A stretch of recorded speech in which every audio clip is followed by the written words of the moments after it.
Olá, bem-vinda, bem-vindo ao nosso sétimo e, olha só, último encontro da nossa maratona sobre a Lei 8.112. Passamos por toda a vida do servidor, né? E agora, para fechar, a gente vai falar daquele momento mais delicado, eu diria. Quando as regras são quebradas, e aí? Bom, é preciso punir.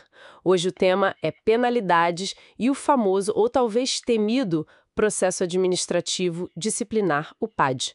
Vamos então mergulhar nos artigos 127 a 182. O objetivo aqui é entender que ferramentas a administração pública tem quando um servidor comete uma infração. Para começar, quais são essas penalidades? O artigo 127, ele lista 6 opções. Se a gente for ver em ordem de gravidade, né, temos advertência, Isso. suspensão, demissão, Uhum. cassação de aposentadoria ou disponibilidade, que é basicamente perder o benefício, né, já concedido, Exato, um ponto importante esse. e ainda destituição de cargo em comissão e destituição de função comissionada. É tipo uma escadinha mesmo, de consequências dependendo do que aconteceu. Exatamente. E a lei não deixa solto, ela guia como escolher a punição, sabe? O artigo 128, por exemplo, ele, orienta a autoridade. Tem que analisar a natureza, a gravidade da infração, os danos que aquilo causou para o serviço público, as circunstâncias, até os antecedentes do servidor contam. Não é algo automático, de forma alguma. E quando que se aplica cada uma, né? A advertência, que está lá no artigo 129, essa é a mais leve. Quase um puxão de orelha formal por escrito. Serve para infrações mais simples, tipo descumprir deveres, algumas proibições ali do 117, incisos I a V e o 19, sabe? Desde que não seja nada que justifique uma pena mais pesada. Certo, a mais branda. Isso. Já a suspensão, que está no artigo 130, ela entra em campo se o servidor for reincidente numa falta que já deu advertência ou para infrações um pouco mais graves, mas que ainda não são um caso de demissão. E um detalhe importante, não pode passar de 90 dias, tá? Tem esse limite. 90 dias, ok. E tem até uma coisa interessante, o parágrafo 2º permite converter em multa 50% por dia se for mais útil para o serviço que o servidor continue trabalhando. Ah, interessante essa conversão. E aí vem o cartão vermelho, né? A penalidade máxima, a demissão. Artigo 132. Essa é pesada. Com certeza, é reservada para situações bem graves mesmo. Crime contra a administração pública, tipo corrupção, é demissão. Abandono de cargo ou aquelas faltas demais sem justificativa, né? A inassiduidade habitual. Que demonstram um descompromisso total, né? Total. Improbidade administrativa, acumular cargos ilegalmente de má-fé, são coisas que, quebram a confiança essencial para o serviço público. E um ponto sobre os registros, eles não ficam para sempre. Advertência some depois de 3 anos, sem nova falta, e suspensão depois de 5 anos. É o artigo 131. Entendido. É bom saber que tem essa reabilitação, digamos assim. Mas e o tempo? A administração não pode levar uma eternidade para punir, né? Deve ter um limite. Não pode mesmo. É aí que entra a tal da prescrição, o tempo da administração para agir. O artigo 142 é bem claro nisso. A ação disciplinar prescreve. Quais são esses prazos que todo mundo precisa saber? Olha, são prazos cruciais para a prova, né? 5 anos para as infrações mais graves, aquelas que podem dar demissão, cassação ou destituição. 5 anos. 2 anos para aquelas que levariam à suspensão. 2. E 180 dias, 6 meses, para as que são puníveis só com advertência. 180 dias, ok. Isso evita que o servidor fique naquela insegurança para sempre, né? Exatamente, garante segurança jurídica. E quando começa a contar, isso é importante, o parágrafo 1º diz, da data em que o fato se tornou conhecido. Conhecido por quem? Qualquer um? Não, conhecido pela autoridade competente para abrir o processo para agir. E atenção, abrir sindicância ou instaurar o PAD, isso interrompe a contagem. Zera e começa de novo, praticamente. Tá no parágrafo 3º. Ah, interrompe. Bom saber disso. Precisamente. A prescrição é uma garantia fundamental. E já que você falou em instaurar PAD, vamos a ele.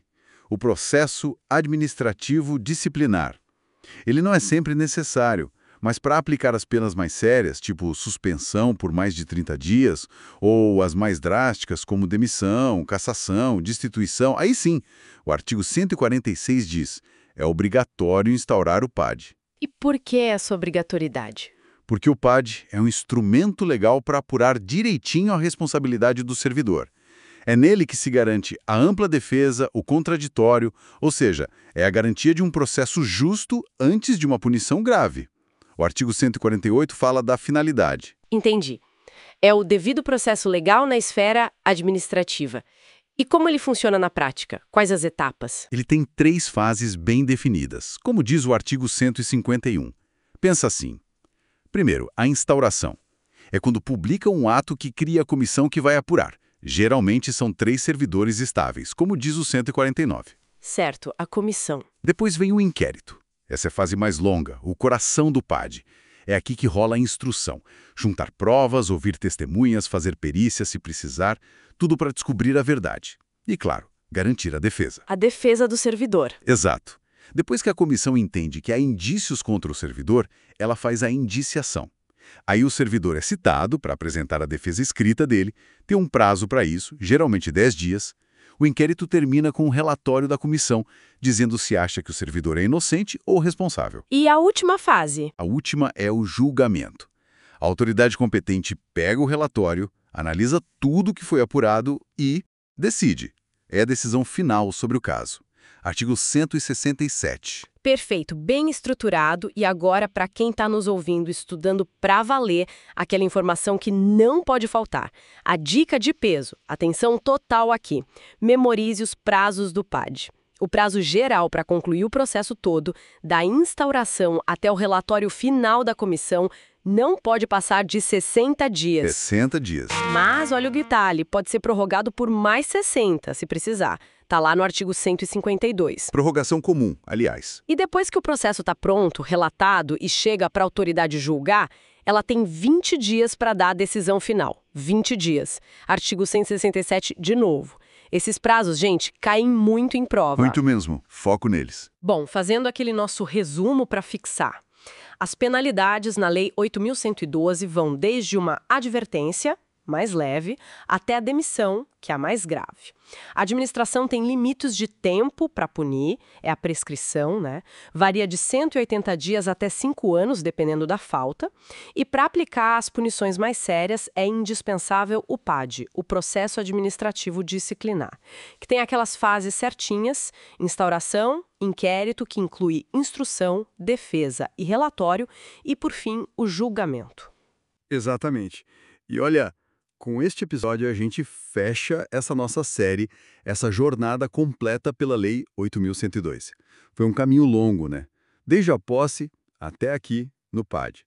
Esperamos de verdade que essa série tenha sido um autêntico resumo de peso para ajudar a dominar essa lei que é, assim, tão fundamental para quem estuda para concurso e para quem já está no serviço público.